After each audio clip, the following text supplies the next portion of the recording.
Bienvenue au mois de novembre. C'est pas forcément le mois, le plus sexy de l'année. C'est un mois qui demande beaucoup de travail.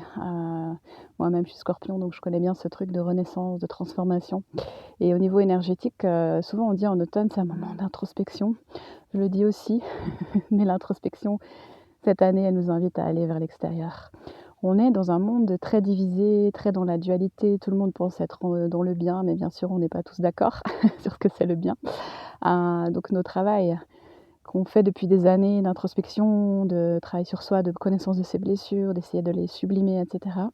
On est vraiment invité maintenant à l'amener vers l'autre, c'est-à-dire aller vers ceux, surtout ceux avec qui on a de la peine, parce que c'est important que notre voix, elle soit entendue. Même si elle n'est pas comprise, c'est important de poser les graines. Et c'est important aussi de poser ses limites, de pas, on peut être empathe, mais pas se faire marcher dessus, pas se faire traiter comme un paillasson. Et on peut être dans la douceur, mais je pense pour moi, tout le yin qu'on a accumulé ces dernières années nous invite maintenant à être exprimé par le yang. Ça veut dire, être aussi dans la fermeté, une douceur ferme. Il y a pas mal de gens qui jouent avec ça en se disant qu'ils sont dans l'amour, qu'ils sont dans la douceur, mais en fait derrière, il y a de la manipulation et de la culpabilisation et de l'agression.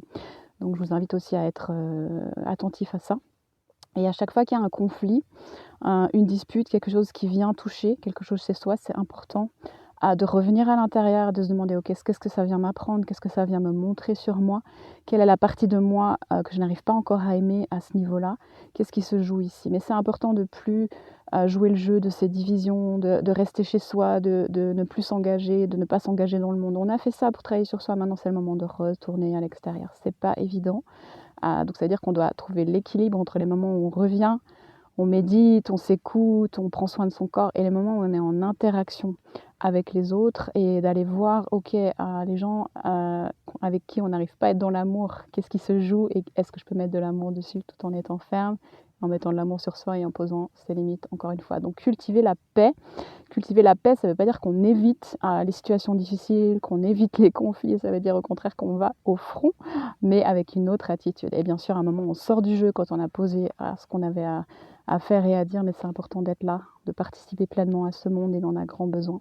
Donc ça sera le thème, de l'école quantique au mois de novembre si tu veux nous rejoindre, échange en conscience, travail sur ça, qu'est-ce que c'est la paix?